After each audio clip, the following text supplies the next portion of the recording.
총선 참패 이후에 국민의힘이 당 수습을 하기 위해서 굉장히 바쁘게 움직이는 모양새예요. 지금 보면 뉴스들이 이제 아무래도 스트레이트 속보는 뭐 많이 국민의힘 쪽에서 나오고 있는데 오늘 오전에 4선 이상 중진 간담회 가졌잖아요. 네, 원래 총선에서 이기는 정당보다 진 정당의 뉴스가 더 많이 나오기는 합니다. 네. 오늘 이제 중진 간담회는요, 4선 이상 22대 총선 당선인 대상인데요. 상당히 많은데 이제 수도권에서 눈에 띄는 건 이제 권성동, 권영세, 나경원, 안철수 의원 정도가 눈에 띄고 네. 그 외 권역에서 이제 강원도에서는 권성동 의원이 있었고 인천에서 윤상현 의원도 왔고요. 그 외에 이제 조경태 의원이라든가 영남권에서 이제 박대출, 박덕흠 의원분들도 이제 눈에 띄었습니다. 어쨌든 이렇게 나름 다 중진이라고 이름 좀 있는 분들이 모여가지고 한 얘기는 결국 앞으로 지도부 어떻게 구성할 건지 그리고 언제쯤 꾸리면 좋을지 이런 방향성에 대한 이야기였는데요. 이제 비공개 들어가기 앞서서 윤재옥 권한대행은 상당히 좀 낮은 자세의 메시지를 내보냈습니다.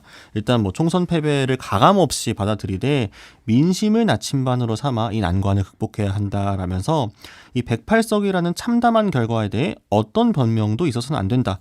국민이 주신 회초리는 달게 받아야 한다 이렇게 또 강조를 했습니다. 그러면서 이 우리 당이 뼈저리게 반성하고 재탄생하는 모습을 보일지 또 분열하고 갈등하는 모습을 보일지 국민들이 예의 주시하고 계신다 이렇게 강조하기도 했습니다. 근데 사실은 이제 결국은 관건이 지금 현재 공백을 어떻게 수습하고 새로운 지도부 어떻게 구성할 것인가 이거잖아요. 이제 오늘 보니까 얘기가 나온 게 비상대책위원회 구성하기로 했다는 속보가 들어왔더라고요.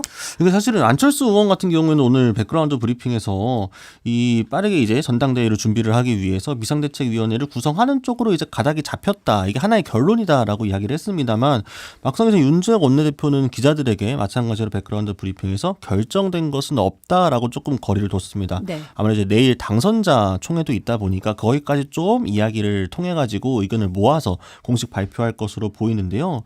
사실 지금 또 전당대회 언제 할 건지냐를 두고 지금 당내 여론이 잘 모이지 않고 있는 건 사실입니다. 그러니까 어쨌든 만약에 전당대회를 한다고 하면은 지금 이 비대위를 꾸려야 되거든요. 그러니까 비상대책위원회가 보통 관령이 있고 정권형이 있는데 정권형이 이제 보통 이제 김종인 비대위원장 같은 스타일로 해가지고 정권을 다 주는. 그렇죠. 공천도 이제 좌지우지하고 하면서 이제 확실히 좀 개혁하고 혁신하는 과정에서의 비대위라고 보통은 한다면 선거를 앞두고 비대위가 꾸려지면 정권형이 돼서 이제 선거를 치러야 되니까 좀 더 권한이 많이 부여되는 것 같아요. 그렇죠. 그런 경우들이 많죠, 대체로. 근데 이런 경우는 선거가 끝났고 전당대회를 치러가지고 정식 체제로 빨리 안착을 시켜야 된다 하기 위해서 보통 관리형 비대위, 그러니까 딱 말 그대로 전당대회 작업을 위한 실무 준비에 좀 박차를 가하는 그런 이 모임입니다.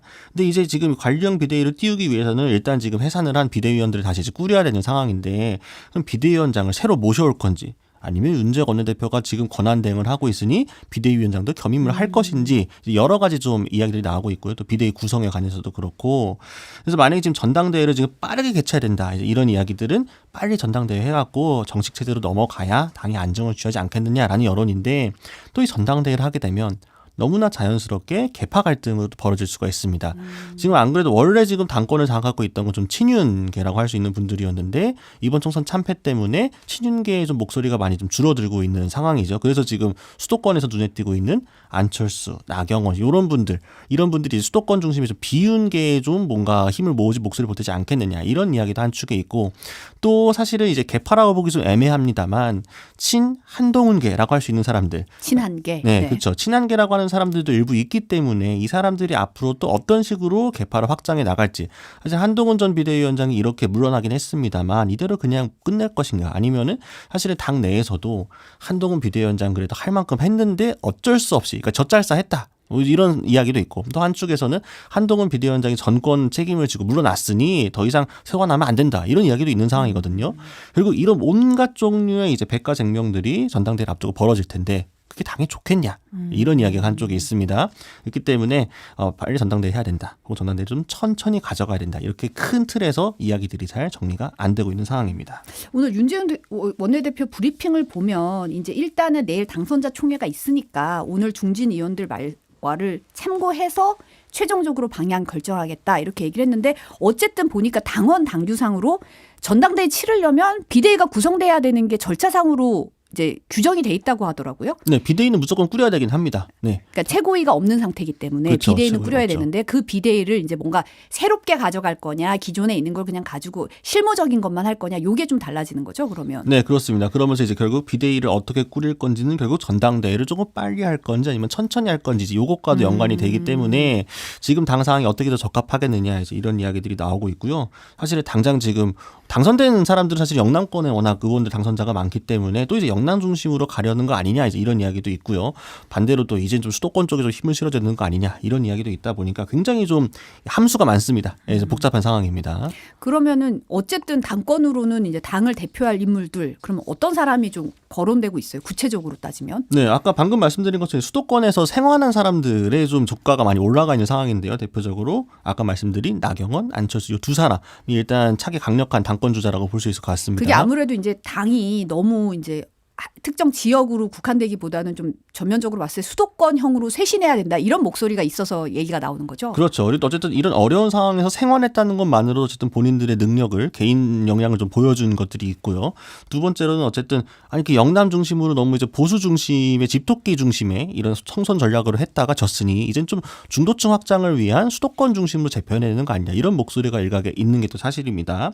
다만 또 항상 이제 이런 이야기 나올 때마다 뭐 그런 식으로 무조건 물갈이하는 게 뭐가 중요하냐, 수도권 영남 뭐 굳이 구분할 필요가 있느냐, 뭔가 어쨌든 보수 정당으로서의 정체성이라든가 우리가 흔들리면 안 된다라는 그 기조를 강조하는 분들도 분명히 계세요. 그러다 보니까 또 영남권 중진들 중에서도 각광받는 분들이 좀 있습니다. 대표적으로 이제 김태우 의원 같은 경우 낙동강 벨트가 이번에 사실은 여기까지 넘어갔다면 정말로 국민의힘이 이제 100석 이하로 내려갈 수도 있는 상황이었는데 사실은 이 부산 경남 벨트에서 선전했기 때문에 이제 국민의힘이 개헌 저지선을 지킨 건데 이 지키는데 공을 세운 이제 김태우 의원 경남 양산 을에서 승리를 했죠.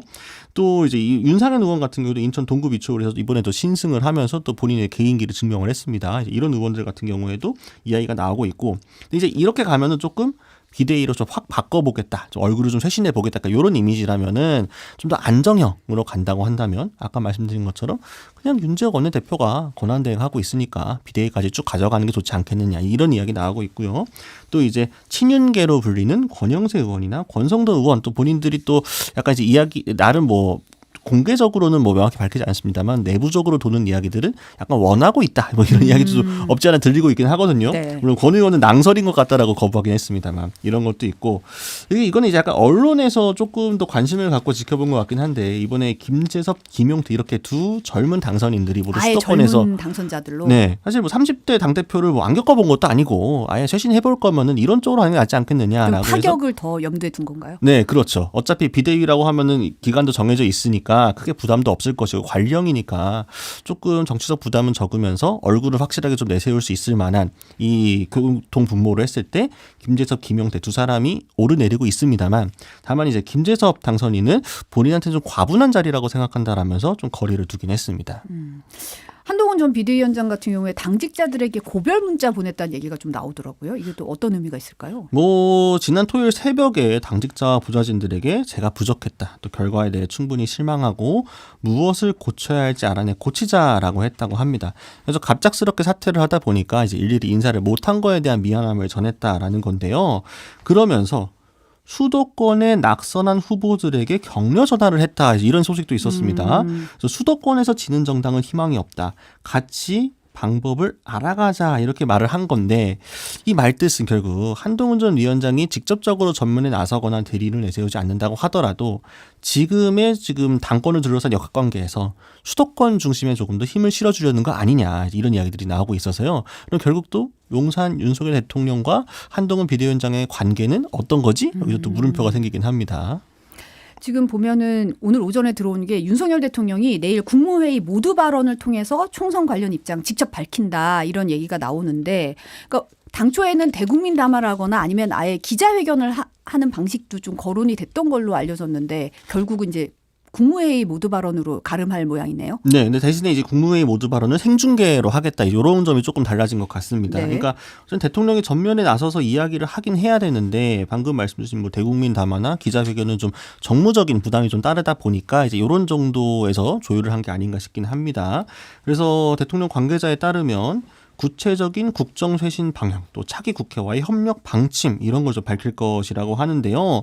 그리고 가장 중요한 건 결국 지금까지하고는 다르게 좀 야당하고 좀 협조하는 스탠스를 취할 것이겠죠. 이 부분이겠죠. 지금까지는 사실은 야권에서 좀 만나자라고 하더라도 뭐 지금 대통령실에서는 범죄 피의자하고는 좀 이야기하기 어렵다 이런 식으로 좀 거리도 뒀고 거부권 정국과도 좀 맞물리기도 하면서 민주당은 강하게 입법을 드라이브를 걸고 대통령실에서는 그걸 거부하고 이게 좀 반복됐는데 남은 임기 동안 이렇게 하면은 안 풀릴 것이니 야권하고 좀 뭔가 대화의 물꼬를 트지 않겠느냐 이런 기대가 있기는 합니다. 뭐 실제로 어떨지 내일 봐야겠죠. 지금 임기 내내 여소야대 정국으로 임기를 보내야 되는 상황이니까 뭐라도 풀어야 되긴 풀어야 될 거 아니에요. 그렇죠. 그러니까 한 대통령이 임기 처음부터 끝까지 여소야대로 치르던 거는 이 윤석열 대통령이 헌정사상 처음으로 기록되게 되었습니다. 그러다 보니까 보통은 중간에 한번 바뀌어가지고 좀 드라이브를 걸어본다든가 아니면 초반에 뭘 잘못하면 나중에 바뀐다든가 이런 식인데 계속 여소야대로 가야 되다 보니까 뭐 윤 대통령도 분명히 하고 싶은 일이 있을 텐데 지금으로 아무것도 못한다. 그러니까 뭔가 제스처를 취해야 되니까 그것과 함께 좀 인선과 좀 맞물려가지고 그러면은 지금 대통령실 인적 쇄신 이야기도 나오고 있으니 조금 더 정무적인 고려들을 해볼 수 있는 정치인 출신들의 이야기도 나오면서 좀 함께 대통령실을 쇄신해보면 어떨까 뭐 이런 목소리들이 계속 나오고 있죠. 그러다 보니까 지난 주말에 사실은 일요일 날 빠르면 어제 인선 발표가 있을 것이다 이런 이야기도 얘기 있었죠. 사실 토요일 날 보도가 많이 나왔었는데 대통령실에서 조금 더 신중하게 검토하는 쪽으로 방향을 선회한 것으로 보입니다. 엄재봉 님이 그래도 기자회견 해야 되는 거 아닌가라고 댓글로 의견을 주시긴 했는데 어떤 내용이 나올지 좀 내일 지켜봐야 될 것 같고요. 그러니까 아까도 지금 잠깐 언급을 하셨는데 이러면 어제 나온다는 얘기가 굉장히 보도가 많이 나왔는데 지금 좀 고심이 길어지는 분위기예요. 뭐 어떤 이유가 있을까요? 일단은 그러니까 만약 누군가를 인선을 한다고 또 발표를 하게 되면은 바로 이제 야권에서 비판하고 검증은 들어가지 않겠습니까? 그러면은 내부적으로 일단 검증 좀 철저하게 거쳐서 야권에서 비판이 좀 예상되는 부분들이 걸러진 그래도 좀 인정받을 수 있는 사람으로 내세워야지 안 그러고 섣불리 빠르게 올렸다가 괜히 역풍만 불 수 있다 이제 이런 고민이 좀 있었던 것으로 보입니다. 그러다 보니까 아무래도 국회에서 인사청문회를 좀 거쳤거나 나름 검증을 좀 거쳤던 사람들 중에서 찾으려고 한다 이제 이런 이야기도 나오고 이미 있는데요. 1차로 검증이 끝난 분들 위주로 좀 보고 있다 이런 얘기가 나오고 있는 거죠? 네, 그렇죠. 그러면은 좀 아무래도 향후에 어쨌든 하다못해 이제 국무총리라고 하게 된다면은 지금 국회 상황에서 야권의 동의 없이는 임명할 수가 없는 상황이다 보니까 그런 점들이 좀 중요하게 고려가 될 수밖에 없을 것 같습니다. 그래서 이제 검증에 시간이 걸린다라는 거고 그래서 지금 총리 후보로 거론되는 분들이 아까도 말씀드렸습니다. 이제 권영세 의원 같은 경우 당권 도전이냐 아니면 총리실로 갈 거냐 뭐 이런 것들이 좀 가름을 좀 할 것 같고요. 항상 이런 이야기 나올 때마다 빠지지 않고 등장하는 김한길 국민통합위원장 이름도 다시 나왔습니다. 네. 그리고 지금 총선에서 전남에서 출마했다가 또 낙선한 이정현 전 의원 같은 경우에는 본인이 계속 험지 또 지역 구도를 깨기 위해서 노력하고 있다는 이미지도 있고 물론 이전에 좀 이제 아무래도 박근혜 정부라든가 그거 관련돼서 좀 얽혀 있는 건 있습니다만 향후 행보를 보았을 때도 호남과의 소통 이런 것 좀 고려하면은 괜찮지 않겠느냐 이정현 전 의원 이름 나오고 있습니다. 네. 주호영 의원도 대구 수성갑에서 6선이나 했고 또 본인이 또 원내대표 출신이잖아요. 대구 출신이기는 합니다만 그래도 원내대표로서는 좀 여야 협상이나 이런 거에 있어서 수월한 편이었다 이런 평가들이 여의도에 좀 있는 상황입니다. 그러다 보니까 역시 정무적으로 좀 뭔가 여야 협치를 하려면은 주호영 의원도 괜찮겠다 이런 이야기 나오고 있고요. 비서실장 후보로는 지금 가장 강력하게 거론되는 게 원희룡 전 장관 이야기 나오고 있고 그 외에는 충청도에서 낙선한 정진석 의원도 언급이 되고 있습니다. 김한길 국민통합위원장은 보니까 양쪽의 총리 후보, 비서실장 후보 동시에 또 거론이 됐더라고요. 네, 그러니까 워낙 윤 대통령과 가깝다라는 이야기가 많았고 본인이 어쨌든 이제 민주당도 거친 인사고 하다 보니까 어느 자리에 놓든 간에 정무적으로 뭔가 상징성이 있겠다라는 측면이 있어서 아마 이런 자리가 빌 때마다 항상 김한길 위원장이 낫지 않겠나 이 대통령실에서 카드로 고려하는 것 같습니다. 근데 보면은 이 후보들이 몇 면이 이렇게 딱 뭐 하나 이제 좀 뭐 이 부분은 좀 걸리는 게 있다 이런 얘기들도 좀 같이 흘러나오고 있어요 보면. 그렇죠. 사실은 한 좋은 면만 보고 놓으면은 이제 다들 뭔가 할 만한 분들이라고 할 수 있겠습니다만 또 다 흠결도 있다 보니까 어떻게 사람이 다 뭐 완벽할 수 있겠습니까? 그러다 보니까 권영세 의원 같은 경우에는 사실은 12구 이태원 참사와 관련해서 사실 좀 많이 좀 얽혀 있는 것들이 있습니다. 본인이 어쨌든 이태원이 있는 서울 용산구를 지역구로 두고 있었고 사실은 이번 총선에서도 이 12구 이태원 참사 유가족분들 같은 경우 경우에는 용산 선거를 굉장히 중요하게 생각을 하고 있었거든요. 정권 심판 차원과 책임자 처벌 관련해서. 또 이제 윤 대통령이 하필이면 이 12구 헬로윈 참사 특별법 재표결을 이제 거부권을 이제 하는 이런 상황에서 민주당이 지금 또 재추진을 하겠다 어쩐다라고 하는 이 정무적인 부담이 있다 보니까 이런 상징성이 걸려 있어서 좀 어렵다 이런 이야기 있고, 또 지금 뭐 여러 가지 지금 뭐 설화가 있습니다만 어쨌든 박희영 용산구청장과 권영세 의원과의 관계에 있어서도 또 이런저런 이야기가 예전부터 있었거든요. 그게 네. 좀 정무적 부담으로 나오고 있고요.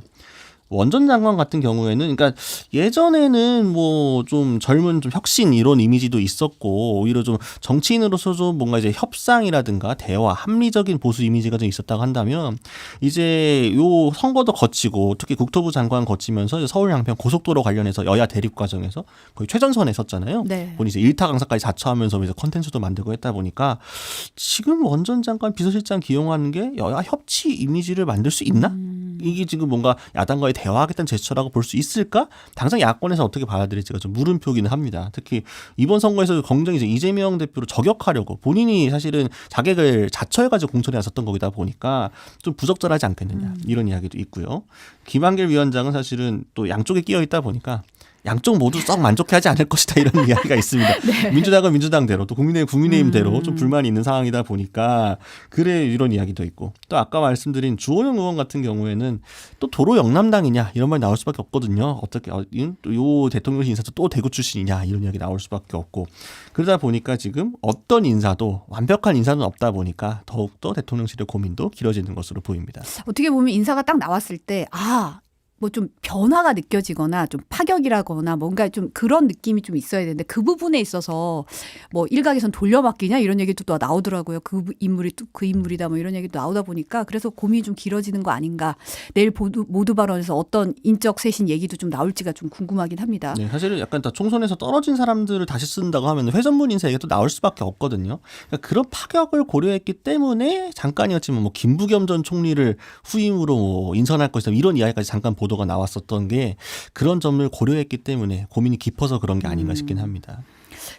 동아일보 보도에 대통령실이 현재 비서실장 아래에 있는 공직기강 비서관실과 법률비서관실을 관장할 법률수석 비서관실을 뭐 신설하고, 이제 회칼 테러 논란이 있었던 시민사회 수석실은 사실상 폐지하는 조직 개편안 검토 중이다 이런 단독 보도 나왔는데 뭐 일단 대통령실에서는 결정된 바가 없다라고 부인하는 보도가 나오긴 했어요. 네, 그러니까 사실은 최근에 이제 이 익명의 여권 핵심 관계자 발로 보도들이 여러 개 나오고 있는데요. 그러니까 익명의 여권 핵심 관계자가 누군지 좀 궁금한데. 네.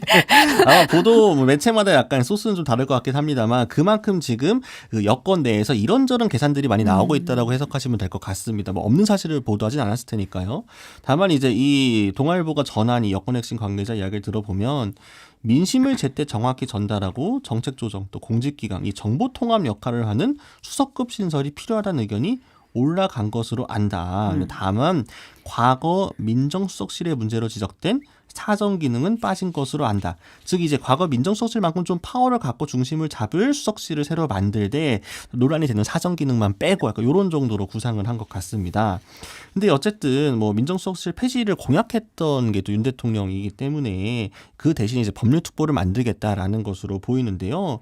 이게 사실은 어떤 형태를 취한다고 하더라도 결국 공약 파기 아니냐. 이게 사실상 민정수석실 부활하는 거 아니냐. 이런 지적이 따를 수밖에 없을 것 같습니다. 그런 게 좀 부담이기도 하고, 또 시민사회 수석실은 원래는 어쨌든 말 그대로 이제 시민사회가 소통하기 위한 자리였는데 오히려 그 시민사회 수석 비서관의 발언이 언론계하고 좀 큰 갈등을 빚다 보니까 축소, 통폐합을 하겠다라는 건데, 그러면 정무수석실이 이 기능까지 대폭적으로 흡수를 해가지고 잘 치를 수 있겠느냐. 사실은 정무수석이 정말로 이제 여의도도 가야 되고 뭐 용산에 왔다 갔다 하면서 여기저기 막힌 난맥을 풀어야 되는 중요한 역할인데 너무 또 부담을 많이 주는 거 아니냐. 뭐 이런 이야기들도 있기는 합니다. 민주당으로 넘어가 보면 이재명 더불어민주당 대표가 이제 총선 이후에 첫 최고위원회의 주재를 오늘 했는데요. 4월 10일 이전의 국정과 이후의 국정은 완전히 달라져야 할 것이다. 대통령실이 인적 쇄신을 주문을 했어요. 네, 그러니까 정부가 이번 인사 개편을 그동안의 국정 실패를 반성하고 국정 기조 전반을 전환하는 계기로 삼아야 한다 이렇게 강조를 했습니다. 그러면서 저희가 아까 말씀드린 이 인적 쇄신의 면면에 대해서 대통령께서 과연 총선 민의를 수용할 생각을 갖고 계시는지 상당히 우려된다 이렇게 꼬집었습니다. 지금 하마평에 오르는 인사들로는 좀 부족하다. 직접적으로. 네, 그렇게 좀 불만을 드러낸 거죠. 비판 목소리를 높였고요. 그리고 이제 방금 잠깐 말씀드린 것처럼 김부겸 전 총리가 이제 거론된 거에 대해서 야권에서 상당히 좀 불쾌해하고 있습니다. 김 전 총리 측에서 기자들에게 별도 공지를 통해 터무니없는 소리다, 또 불쾌하다라면서 김 전 총리는 윤석열 정권 심판에 앞장섰던 사람이라고 강조했습니다. 근데 사실은 이제 뭐 박지원 지금 당선자 같은 경우에 이제 거국 내각 얘기도 좀 꺼내고 그런 얘기 좀 하기도 하던데, 심평 변호사 같은 경우도 그런 얘기 하던데, 그게 이제 어떻게 보면 이제 뭐 공동정부 이런 책임론 이런 걸 같이 나누자 뭐 이런 취지잖아요. 네. 거국내각 얘기가 사실은 이렇게 좀 정권이 안 좋아질 때마다 돌파하기 위한 용도로 종종 올라옵니다만, 사실 제대로 구성된 적은 사례가 없다고 할 정도로, 왜냐하면은 단순히 그냥 면피용 혹은 이 순간을 모면하기 위한 끼워 맞추기용으로 가게 되면은 야권 입장에서 봤을 때 굳이 저기 가가지고 얼굴 마담이나 들러리로 설 필요는 없다라는 인식들이 있고요. 거국내각 뭐 불가능한 건 아닙니다만 계속 야권에서 이야기를 하는 거는, 정말 거국내각을 꾸리든 뭔가 야권 인사를 등용할 생각이 있으면 그 전에 대화의 물꼬를 먼저 트는 것부터가 이 진정성을 증명하는 게 먼저 아니냐. 순서상. 네, 그러니까 고민정 최고위원도 최근에 이제 그런 언론 인터뷰에서 그런 말을 한 걸로 제가 기억을 하는데요. 그럴 거면 일단 영수회담 먼저 해야 되는 거 아니냐 이렇게 이야기를 했거든요. 거국 내각을 꾸리고 싶다면 야권에서 이야기하는 것처럼 먼저 야권의 마음을 풀 수 있는 무언 제스처를 여권이 해야 되지 않을까 싶긴 합니다. 더불어민주당 같은 경우에 이제 이 최상병 특검법 처리에 속도를 좀 내고 있는 상황입니다. 다음 달 2일에 본회의 열고 최상병 특검법 처리할 거라는 방침 세웠잖아요. 네, 어쨌든 지금 총선 압승의 기세도 있고, 사실 최상병 특검법 같은 경우에는 보수 진영 내에서도 상당히 좀 중요하게 생각하는 게 많기 때문에 해볼만 하다라는 입장인 것 같습니다. 어제 이제 박성준 대변인이 5월 2일 본회의에서 이 특검 처리하는 방향으로 가고 있다라고 했고요. 이 진상 규명을 원하는 민의가 총선에 반영이 됐기 때문에 국민의힘 의원들도 민의를 저버리기 어려울 것이다라고 강조를 했습니다. 지금은 어쨌든 범야권이 공조를 해서 신속 처리 안건이 패스트트랙으로 지정이 됐고, 이달 3일자로 본회의에 자동 부의가 된 상황입니다. 그래서 이번 국회에서는 뭐 말할 것도 없구나. 저는 사실 녹색정의당도 장혜영 원내대표 후임이 이제 당연히 추진하겠다라고, 동참하겠다라고 이야기를 한 상황이고요. 네. 만약에 다음 국회로 넘어간다고 하더라도 쉽지 않은 게, 조국 혁신당이 특검법 통과에 힘을 보태겠다고 이미 입장을 밝힌 상황입니다. 조국 대표는 조국 혁신당이 지금 이번 표결에 참여하진 못하지만 21대 국회 임기 내에 반드시 통과시켜야 한다라고 강조를 했는데요. 윤 대통령이 거부권을 또 행사하는지, 거부권을 오남용한다면 국민은 대통령을 거부할 것이다, 이렇게 꼬집기도 했습니다. 국민의힘 입장은 어때요? 당의 공식적인 차원의 당론은 없는 상황입니다. 윤재원 원내대표가 이제 지난주에도 그렇고 오늘도 사실 기자들이 질문을 했는데, 국회의장이 지금 자리에 없기 때문에 일단 국회의장이 돌아오면 홍익표 원내대표와 만나서 이야기를 해보겠다라는 정도로만 이야기를 하며 말을 아꼈고요. 네. 개별 의원들 중에서는 지금 찬성 목소리가 나오고 있습니다. 안철수 의원 시선 집중 나와서 찬성 입장 분명히 밝혔고요. 네. 조경태 의원도 최상병 사건에 대해 민주당보다 먼저 의혹 해소에 나서야 된다라고 지금 강조를 하고 있습니다. 그렇기 때문에 이렇게 국민의힘 일각에서도 찬성 표결 목소리가 나오고 있기 때문에, 사실 이번에 표결에 올라가면 부결은 당연히 안 되고, 처음에는 거부권을 쓴다고 하더라도 재표결에서도 이탈표가 나올 수 있습니다. 그러면은 또 헌정사상 처음으로 대통령의 거부권이 무력화되는 사안이 올 수도 있습니다. 그 전에 거부권을 행사할 수 있을지도 사실 봐야 되는 거기도 하고요. 그쵸. 사실. 네. 이 부분은 좀 지켜봐야겠네요. 그리고 마지막으로 이제 조국 혁신당이 이제 경남 김해 봉하마을로 1박 2일로 22대 총선 당선자 워크숍 열죠. 네, 조국 대표를 포함한 당선인 12명이 이제 평산마을을 찾아서 문재인 전 대통령을 면담을 한다고 합니다. 그다음에 이제 봉하마을로 이동을 해서 고 노무현 전 대통령의 묘역도 참배를 하고 권양숙 여사를 접견을 한다고 하는데요. 이번 워크숍에서 당의 지도체제 그리고 원내 전략을 논의할 예정이라고 하는데, 조국 혁신당이 지금 어디에 뿌리를 두고 있는지 명확하게 보여주는 정치적 제스처로 볼 수 있겠습니다. 네. 조국 대표가 사실은 이제 제3당 대표 자격으로 윤석열 대통령과 공개 회동 희망한다 SNS에 밝혔던데요. 네, 그러니까 원내 제3당의 대표인 나는 언제 어떤 형식이건 윤석열 대통령을 만날 수 있기를 희망한다, 이렇게 이야기했는데요. 공개 회동 자리에서 예의를 갖추며 단호하게 하고 싶은 말이 있다, 이제 이렇게 이야기를 했습니다. 조국 대표는 이제 윤 대통령이 총선 전 이재명 대표를 구속시키는 목표가 있었기 때문에 만나지 않았지만 이제는 좀 만나야 한다라고 강조를 하고 있고요. 특히나 이 꼴잡하고 얍실한 생각이었다라면서 검찰을 이용해서 이 선거에 정권 재창출하려고 했던 건 좀 잘못된 생각이었다라고 지적하기도 했습니다. 그러면서 이 공개 요청에 대한 용산 대통령실의 답변을 기다린다, 이렇게 덧붙였습니다. 기자들은 어때요? 이 영수회담부터 시작해서 이게 어느 정도 가능성이 있다고 보세요? 일단 이재명 대표를 먼저 만나야 그다음에 조국 대표를 만날 가능성이 있는 거기 때문에 당장 이제 제3당 대표하고 만날 자리가 만들어지기 어려울 것 같고요. 다만 근데 대통령실 입장에서는 윤석열 대통령과 이재명 대표를 1대1로 만나는 것 자체를 부담스러워할 가능성이 큽니다. 그렇기 네. 때문에 사실은 문재인 전 대통령 때도 마찬가지로 어떻게 했느냐, 야당 대표를 다 모아놓고 여야 대표가 함께 만나는 자리들을 좀 주최를 했었거든요. 네. 그런 식으로 좀 운영의 묘를 풀 수도 있지 않을까. 그러면은 뭐 사실은 이번 국회 새 22대 총선으로 당선된 국회에 각 당 대표들 다 함께 모자 이렇게라고 했을 때 사실 야당에서도 그걸 뭐 딱히 거부할 만한 명분이 있는 건 아니거든요. 여권도 좀 이 부담을 덜 하기 때문에 이런 그림이 아마 제한되지 않을까 싶긴 합니다. 어떻게 되는지 보겠습니다. 네, 오늘은 여기까지 듣겠습니다. 온유한 오마이뉴스 곽우신 기자였습니다. 감사합니다. 고맙습니다.